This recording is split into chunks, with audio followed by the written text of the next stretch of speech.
I stood barefoot on the cool hardwood floor of our old loft apartment in downtown Seattle, listening to the rain hammering outside the tall, arched windows. Drops were drumming on the wet brick street below, blending with the low hum of neo-soul coming from the vintage turntable. It was around midnight when my husband called. His voice, usually calm and steady, tonight sounded different.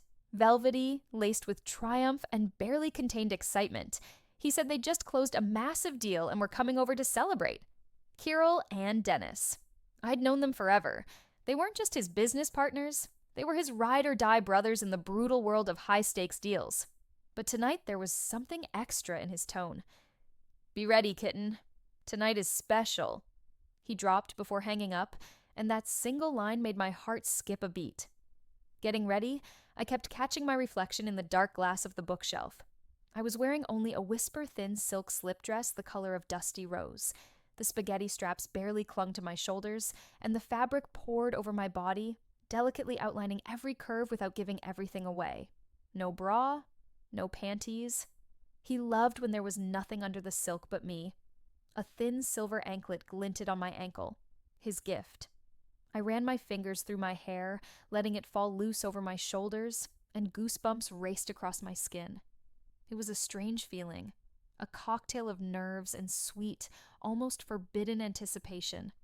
I trusted him completely. He was my captain in this ocean called life. Over the years of our marriage, I'd grown addicted to his little staged performances and experiments that always ended with something mind-blowing for the two of us. But tonight, for the first time, he'd decided to invite an audience. The doorbell cut through the night silence like a gunshot. I opened it. There they stood, 3 of them. My husband, tall, self-assured, predator grin of a winner. He smelled like expensive cologne, whiskey, and the ozone of rain. Behind him, Kirill. Calm, cerebral, with sharp, intelligent eyes that seemed to see straight through you. And Dennis. Charming, a little looser, boyish smirk that couldn't quite hide the tension coiled inside him. They stepped in, and the loft instantly filled with thick male energy. My husband went straight to the living room, setting a bottle of single malt on the coffee table, along with 3 heavy crystal glasses. He kept the lights low, just the warm glow of the floor lamp and the flicker of the electric fireplace. He motioned Kirill and Dennis to the huge leather sectional and told me to take the antique velvet armchair across from them. His favorite staging. I was center stage, on a throne, under the gaze of 3 men. I sat down slowly, gracefully. The hem of the slip rode up just enough to flash the anklet.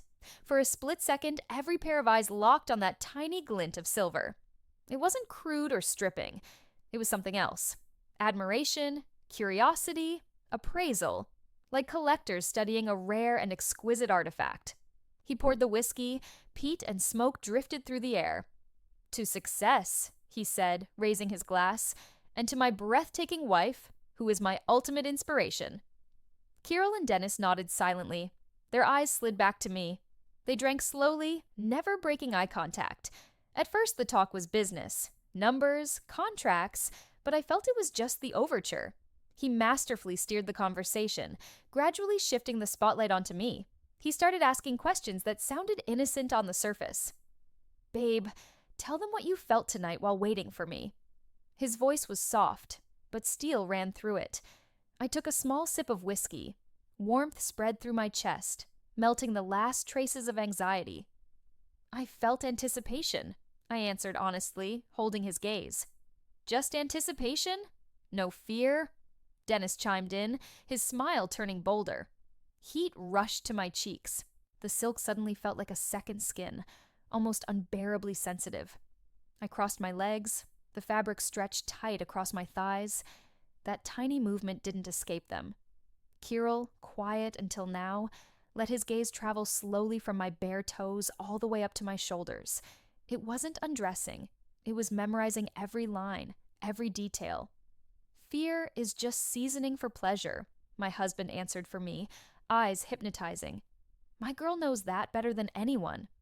He started telling them stories from our life, how we once hopped a red-eye to Vegas on a whim because I dreamed of the desert, how he taught me to drive his Porsche on an abandoned airstrip outside Portland. He spoke about me like I wasn't just his wife, but a living work of art, revealing my boldest, wildest sides to his friends. And under their stares and his words, my confidence, my femininity bloomed like an exotic flower under grow lights. The air in the room thickened until you could cut it with a knife. The music wrapped around us, the whiskey fogged the mind, and the three men's attention formed a tight cocoon around me. I understood I was the main character in this meticulously directed play. Every gesture, every breath, every word was caught and savored. The line between propriety and provocation, between game and reality, was blurring fast. He kept topping off my glass, and every time his fingers brushed mine, electricity shot through my body. It was a dangerous, insanely arousing edge. An hour passed, or maybe an eternity. Time had lost all meaning. Business talk died long ago. Now they were talking only about me. Kirill asked what music I play when I'm alone. Dennis wanted to know my favorite scent and what I value most in men. And my husband? He just watched, pride and absolute control burning in his eyes. He was the conductor of this strange, intimate orchestra, and I was his first violin. Finally, when the tension had reached its absolute peak, my husband slowly set his glass on the coffee table. The crystal on wood click rang out like a gong. He leaned back on the sectional, swept the room with a heavy, loaded look, paused for what felt like forever, and began to speak. You know, I've been thinking a lot about the nature of trust. His voice dropped to a low, almost bedroom whisper that froze me in place. How deep it can take you, what horizons it can open, especially between a man and a woman. And tonight, I think we're all ready to test exactly how deep it really goes. His words hung in the smoky air like incense. My heart stopped, then slammed against my ribs so hard I heard it in my ears. I looked at Kirill and Dennis. No shock on their faces, only focused, waiting attention. They'd known. They'd been in on it from the start. Blood drained from my face, then rushed back, burning my cheeks. A wave of protest rose inside me, mixed with fear. This wasn't just our private playground anymore. He was opening the doors to our bedroom, to our soul, to other men. He sensed the storm inside me and leaned forward. His eyes were gentle, but relentless. Babe, look at me. His voice was quiet, meant only for me, though the others heard every syllable. Trust isn't just knowing no one will hurt you, it's knowing they'll help you become stronger, freer. Whatever happens tonight is only a game where you're the queen and we're your loyal subjects. You have absolute veto power. One word, one look from you, and it stops instantly. But I know you. I know how bored you get inside ordinary lines. I'm not offering a test. I'm offering an adventure. He spoke while I looked at each of them in turn. Dennis, his playful smile now serious, like a gambler who'd just been dealt the hand of a lifetime. Kirill, his gaze deep and analytical, no raw lust, more like a scientist watching an experiment he suddenly wants to be part of.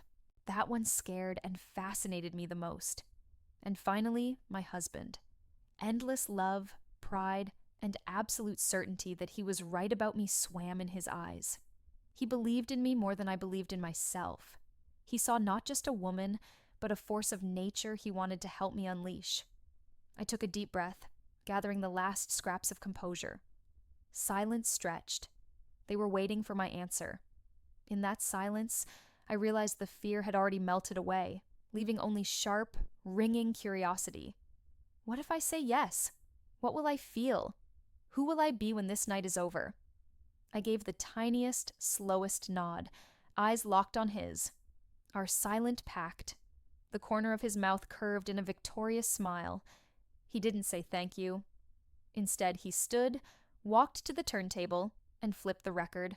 A slow, syrupy track with a sultry female vocal filled the room, one of my private favorites, the one I dance to alone when I think no one's watching. First rule of our game, honesty, he said, settling back onto the couch. And the first wish, not an order, a wish. Babe, I want you to dance for us. Not for me, not for them, for you. Exactly the way you do when you think the world isn't looking. Dance. Right now. Here. Under their eyes. It felt impossible, but something inside me was already answering the call. The music crawled under my skin, making my body vibrate to the beat. I rose slowly from the chair, feeling completely naked despite the silk, and stepped into the center of the room, onto the big Persian rug. I stopped with my back to the electric fireplace, facing them, 3 pairs of eyes burning into me. For the first few seconds, I just stood, letting the music fill me up. Then I closed my eyes. It was easier in the dark. Behind my eyelids, there was only me and that aching, sensual melody. I let my body lead. First a barely there roll of the hips, then a slow sweep of my arm, like I was trying to touch something invisible in the air. The silk followed every move, sometimes clinging like it was wet, sometimes floating like smoke. I forgot they were there, or pretended to. I danced the story the song was telling: longing, desire, secret freedom. My hair slid over my bare back. The thin straps kept threatening to slip off my shoulders. I moved slowly, arching, turning, letting the fabric sketch my silhouette in the low light. Tension in my muscles turned to liquid grace. Stiffness gave way to total abandon. It was intoxicating, being the object of such concentrated attention and still feeling completely free. I knew they were watching. I felt their gazes like warm breath on my skin. I pictured what they saw: the curve of my throat when I tipped my head back, the line of my spine showing through the silk, the swell of my hips when I turned in slow motion to the rhythm. I wasn't dancing for myself anymore. I was dancing for them, for this electric, impossible atmosphere, for this night that was going to change everything. When the track faded out, I froze, chest heaving. My body was on fire. Sweat traced down my temples. I opened my eyes slowly. They hadn't moved. Absolute silence except for the crackle of the fireplace and my ragged breathing. Dennis stared with open awe, almost reverence. Kirill still analytical, but something shaken flickered deep in his eyes, like my dance had cracked his cool detachment. And my husband looked at me with such pride and love it stole my breath. Without words, he said, "See? I told you. I knew you could." Legs trembling, I walked back to my velvet throne and sat. The first move had been made. I had crossed the line and I didn't regret it. My husband let the silence linger a few more seconds, letting all of us feel the weight of what had just happened. Then he took the reins again. "Perfect, kitten." His voice was hoarse with excitement. "Now let's make the rules a little more interesting. Next move is yours, Kirill, but you can't address her directly. You can ask anything you want to know, but you have to ask me." The question hung in the air like smoke. All eyes turned to Kirill. I saw a flicker of uncertainty in those sharp, piercing eyes, gone in a heartbeat, replaced by deep thought. He wasn't going to ask something cheap or crude. I knew that. He was taking the game deadly seriously. He took a slow sip of whiskey, set the glass down, stared somewhere into the center of the room as if formulating a complex hypothesis, and finally spoke, looking only at my husband. "All right. I want to know which part of her body she herself believes is the most sensitive. Not the prettiest or the most tempting, the one that reacts to the lightest possible touch." My breath caught in my throat. The question was so precise, so intimately psychological, it sent ice down my spine. This was an invasion on a whole new level. My dance had been the outer shell. This was the secret map of my sensations, a map only my husband had ever been allowed to read. I looked at him. Our eyes locked. In his, I read the silent question. "May I?" I parted my lips in the tiniest soundless yes, and handed him control again. I felt like the subject of a dangerous scientific experiment, where the object under the microscope was my own soul trapped inside flesh. My husband smiled, not at Kirill, at me. The smile was pure tenderness mixed with ownership. "Interesting question, Kirill. Most men would never guess." He began slowly, savoring every second. He paused, making everyone freeze. "Everyone thinks the obvious spots: lips, neck, lower back. But with her it's different. Her most vulnerable, most responsive place is the inside of her wrists." Dead silence. Dennis frowned in confusion, trying to process it. Kirill gave a slow nod, as if a theory had just been confirmed. His gaze slid to my hands resting on the armrests, and I instinctively curled my fingers, hiding the wrists. "Exactly," my husband continued, catching the motion. where the skin is thin as a petal and you can see the blue threads of veins, where her pulse beats. One soft brush of lips there, and she trembles. One kiss, and her breathing stumbles. It's her secret barometer, her gateway to every sensation she's capable of. She doesn't always realize it herself, but her body never lies. He said it looking straight at me, and I swear my wrists started burning as if someone had already touched them. I was exposed, my deepest secret laid bare for all three of them. But instead of shame, a sharp, dizzying wave of arousal crashed over me. Now they knew, and the way they looked at my hands was no longer simple appraisal, it was knowledge. Well then, your turn, Dennis. My husband turned to the third man. But for you, the rule is different. No question. An action. More precisely, a choice. He nodded toward the antique dresser where my perfume collection stood like a row of crystal soldiers, glinting in the firelight. Pick a scent. Anyone that feels right for this moment. And you, babe? His eyes found mine again. You'll put it right here. He tapped the inside of his own wrist pointedly. Dennis stood. The playful looseness was gone from his movements. He approached the dresser with the gravity of a sommelier, choosing wine for the most important dinner of his life. He lifted bottles, studied them, didn't sniff the caps, he was trying to feel. His hand stopped on the starkest, heaviest bottle, a dark glass cube with a gold plate. My boldest, almost masculine scent. Oud, tobacco, leather. The one I only wore when I wanted to feel invincible. He silently handed it to me. I took it. The glass was cool and heavy. My fingers trembled slightly. Under the burning gaze of three men, I bared my left wrist, brought the nozzle close. A soft hiss, and a cloud of dark, intoxicating fragrance settled on my skin. Cool mist kissed the sensitive spot. Goosebumps raced up my arm.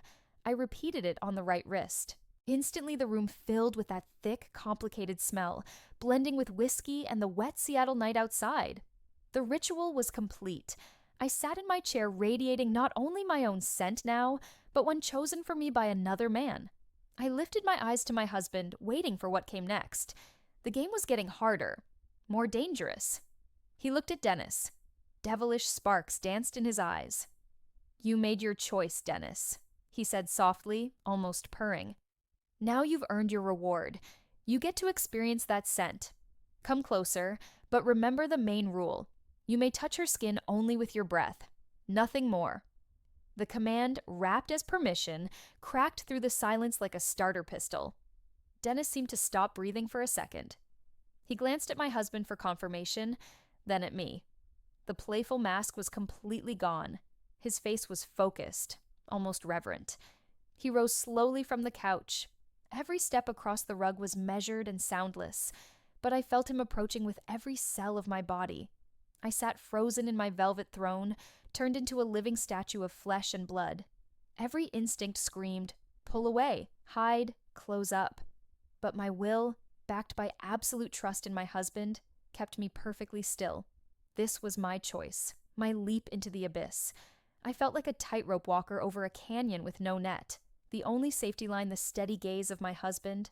Dennis didn't sit beside me. He dropped to one knee in front of me, bringing himself level with my hands. That single gesture of reverence turned every card in the deck upside down. He wasn't a predator closing in on prey. He was a pilgrim granted access to a shrine. Very slowly, almost hesitantly, he reached out and barely brushed the tips of my fingers, just enough to turn my palm up and lift my wrist. His touch was feather-light and cool. I forced myself to keep my eyes open. I wanted to see everything. He brought my wrist closer to his face. I watched his pupils blow wide. He leaned in, and I felt the heat of his breath on my skin before he was even there. It was the strangest, most intimate sensation I'd ever experienced. His warm exhale wrapped around my wrist.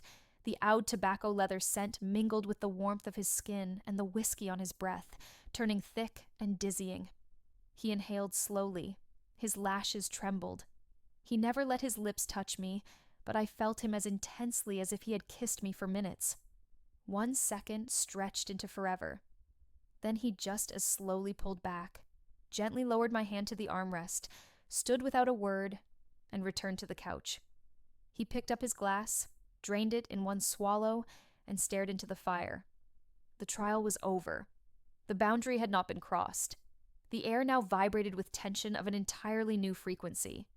This was no longer just a game. It was a completed ritual that had bound the four of us with an invisible thread of shared experience. I glanced at Kirill. He was looking at me differently now. The cool, analytical interest had been replaced by something deeper, almost shaken understanding. He had seen not just a woman, but a living, breathing instrument of sensation and response. He looked stunned. "Your turn, Kirill." My husband's voice snapped us all back to the room. "Now your wish. And new rules again. You may wish for any action." Kirill was silent for a long time. His eyes never left me. I could almost hear hundreds of possibilities flashing through his mind. He wouldn't choose anything simple or purely physical. His weapon was psychology. "All right," he finally said, calm and quiet. "My wish. Blindfold her. For the next 10 minutes, she belongs only to sounds, scents, and sensations, never knowing which of you three, you, me, or Dennis, is beside her or doing anything." Everything inside me dropped like a stone. Blindness, total vulnerability, losing my primary means of control. I wouldn't be able to read their eyes anymore. Wouldn't see my husband's reassuring signals. I'd be alone in the dark, surrounded by 3 men. It was too much. I looked at my husband in panic, searching for rescue, but he met my gaze with perfect calm and certainty. "You've got this," his eyes said. "Trust me." He stood, walked behind my chair. I felt him loosen the knot of his own tie. He didn't grab some random napkin. He used his tie, that strip of expensive, heavy silk that smelled like him. It was symbolic. He was giving me a piece of himself, of his power, to guide me through this. "Don't be scared, kitten. I'm right here," he whispered against my ear, his warm breath grazing my neck. He carefully wrapped the tie around my head, covering my eyes. The world vanished into velvet darkness, and instantly every other sense sharpened to a razor's edge. The crackle of the fire sounded like it was inside my skull, the creak of leather as someone shifted on the couch, the faint clink of ice in a glass. The out on my wrists became deafening. I gripped the armrests, my whole body one exposed nerve. 10 minutes. An eternity. Probably a full minute passed in absolute silence. I tried to guess from breathing, from the tiniest rustle, but they were masters at this game. Not a sound. My imagination started painting the most terrifying and intoxicating pictures. Who would come first? And what would he do? Suddenly I felt the faintest shift of air to my left. Someone was very close. My heart went berserk. I held my breath, waiting for anything. A touch, a whisper, but nothing happened. Just silent, steady presence. Then, on my right wrist, the one that hadn't been part of the game yet, an ice-cold, burning, lightning-fast contact. It was tiny in area, but the shock was electric. I jerked and almost cried out. A single ice cube. Someone had taken ice from their glass and touched it to the exact most sensitive spot on my untouched wrist. The cold stabbed straight through my skin, detonating every nerve ending. The ice was gone instantly, but the freezing burn lingered, contrasting wildly with the heat of my body. Darkness behind the blindfold, the heavy oud scent, and a phantom circle of ice fire pulsing on my wrist. I sat paralyzed by the sensation, one single maddening question pounding in my head. Who was it? The darkness was absolute, but my inner vision had never been brighter. The cold spot throbbed, sending signals straight to my brain. Who? Kirill? Too obvious.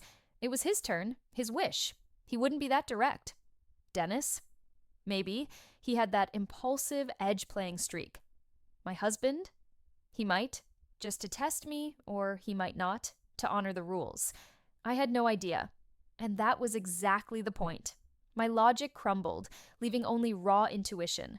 I could hear the old mantel clock ticking above the fireplace. Each tick counted down the seconds of my private eternity. I felt beads of sweat slowly rolling down my temple, tracing the same path the melted ice had taken in my mind. Then, from the right, movement. The soft rustle of expensive fabric, followed by the faintest brush against my hair. Someone carefully, almost weightlessly, tucked a stray lock behind my shoulder. The touch was tender, reverent. Then silence again.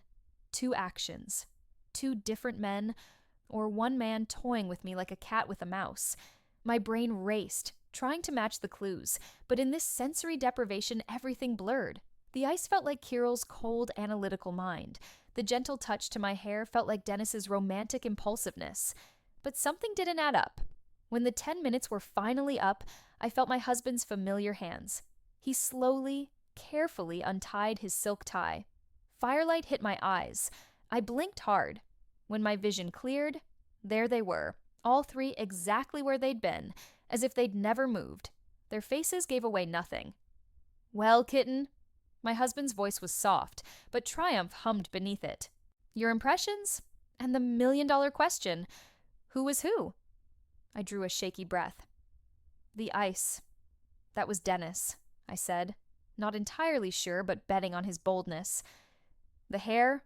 Kirill, trying to throw me off." My husband smiled.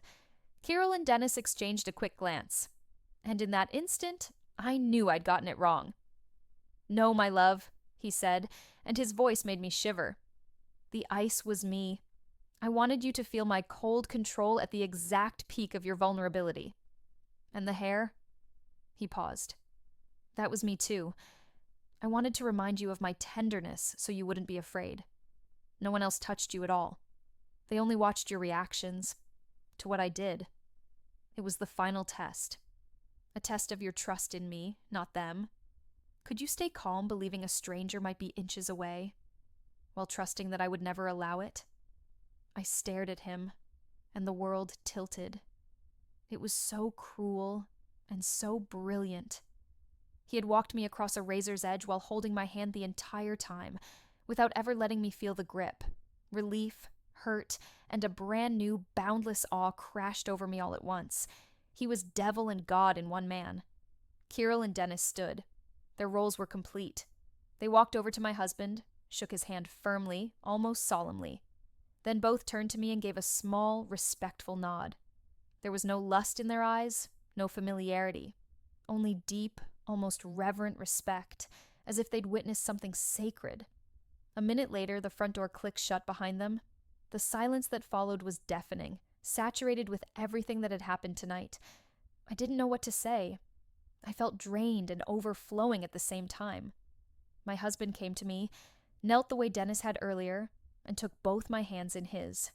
He brought each wrist to his lips in turn, first the one still carrying the ghost of his favorite scent, then the one that still remembered the phantom ice. He kissed them long and gently, healing and thanking at once. "Forgive me," he whispered, looking straight into my eyes. All the love in the world lived in that gaze. "But I had to. I had to be sure you were ready. That we were ready." "Ready for what, baby?" My voice shook. What was this really about? He rose, walked to the tall window, and pulled back the heavy curtain. The first gray rays of dawn were creeping into the room, chasing away the cozy darkness. The city was waking up. "It wasn't just a game, babe," he said, staring out at the waking Seattle skyline. "It was a rehearsal. A perfect rehearsal." He turned to me. His face was more serious than I'd ever seen it. At that exact moment, his phone buzzed on the table. One short vibration. A message. He picked it up slowly, glanced at the screen, and I watched his expression freeze into something made of ice. I'd only seen that look once before, the day they told him his father had died. He lifted his eyes to mine. The warmth, the love, the playful fire, everything was gone. There was only cold, merciless calculation in an endless void. "Now," he said in a voice that suddenly belonged to a stranger, metallic and hollow, "you're ready to meet my real partners.